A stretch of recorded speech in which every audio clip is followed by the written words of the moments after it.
৮০তম জন্মদিনের আর মাত্র কয়েকদিন বাকি। এরই মধ্যে গৃহবন্দী অবস্থা থেকে মুক্তি পেলেন বাংলাদেশের প্রথম নারী প্রধানমন্ত্রী বেগম খালেদা জিয়া। টানা ৩৬ দিন ধরে চলা কোটা সংস্কার আন্দোলনে আওয়ামী লীগ সরকারের পতনের পর প্রায় ৬.৫ বছরের বন্দী জীবনের ইতি টানলেন বর্ষিয়ান এই রাজনীতিবিদ। খালেদা জিয়া ১৯৪৫ সালের ১৫ই আগস্ট দিনাজপুরে জন্মগ্রহণ করেন। তার আদি পৈতৃক নিবাস ফেনী জেলার ফুলগাজী উপজেলায়। তিনি ১৯৬০ সালে জেনারেল জিয়াউর রহমানের সাথে বিবাহ বন্ধনে আবদ্ধ হন। ১৯৮১ সালে একটি সামরিক অভ্যুত্থানে তার স্বামী তৎকালীন রাষ্ট্রপতি জিয়াউর রহমান নিহত হলে তিনি রাজনৈতিক অঙ্গনে পা রাখেন। হাল ধরেন স্বামীর প্রতিষ্ঠিত রাজনৈতিক দল জাতীয়তাবাদী দল বিএনপির। ১৯৮৪ সালের আগস্ট মাসে তিনি দলটির চেয়ারপারসন নির্বাচিত হন। ১৯৯০ সালে তৎকালীন সামরিক শাসক হুসাইন মোহাম্মদ এরশাদকে হটাতে ধারাবাহিক বিভিন্ন কর্মসূচি দিয়ে দলের নেতৃত্ব দেন খালেদা জিয়া।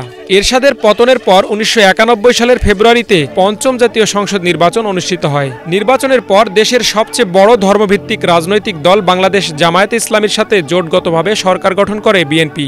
খালেদা জিয়া নির্বাচিত হন দেশের প্রথম নারী প্রধানমন্ত্রী। দেশে নতুন গণতান্ত্রিক যুগের সূচনা হয়।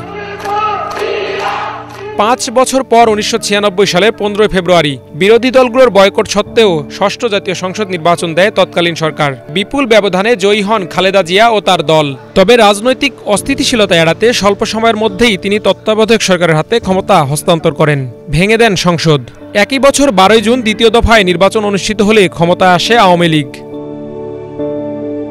২০০১ সালে অনুষ্ঠিত জাতীয় সংসদ নির্বাচনের আগে জামায়াতে ইসলামী ও সমমনা আরও ২ দল নিয়ে খালেদা জিয়ার নেতৃত্বে ৪ দলীয় ঐক্যজোট গঠন করে বিএনপি। বিপুল ভোটে সেই নির্বাচনে জয়লাভ করে ৪ দলীয় ঐক্যজোট। তৃতীয়বারের মতো প্রধানমন্ত্রী নির্বাচিত হন খালেদা জিয়া।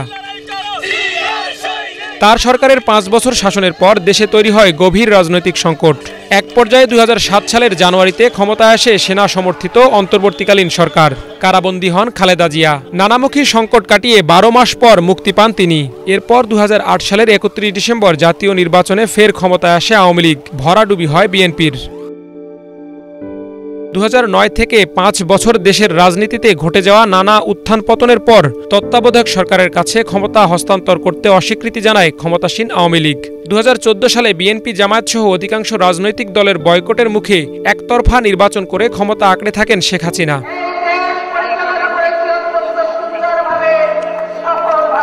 ২০১৮ সালে ৮ই ফেব্রুয়ারি দুর্নীতি মামলায় কারাগারে পাঠানো হয় খালেদা জিয়াকে। পরে বাসায় থেকে চিকিৎসা ও বিদেশে না যাওয়ার শর্ত সাপেক্ষে ৬ মাসের জন্য কারাগার থেকে মুক্তি দেওয়া হয় তাকে। পরে কয়েক দফায় সেটি বাড়ানো হয়। তবে বৈষম্যবিরোধী ছাত্র আন্দোলনের নেতৃত্বে গত ১ জুলাই থেকে চলমান আন্দোলনের সমাপ্তি ঘটে সোমবার শেখ হাসিনা সরকারের পতনের মাধ্যমে।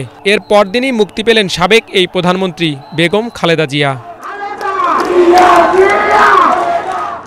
আরমান মুজাহিদ, বাংলা ভিশন, ঢাকা।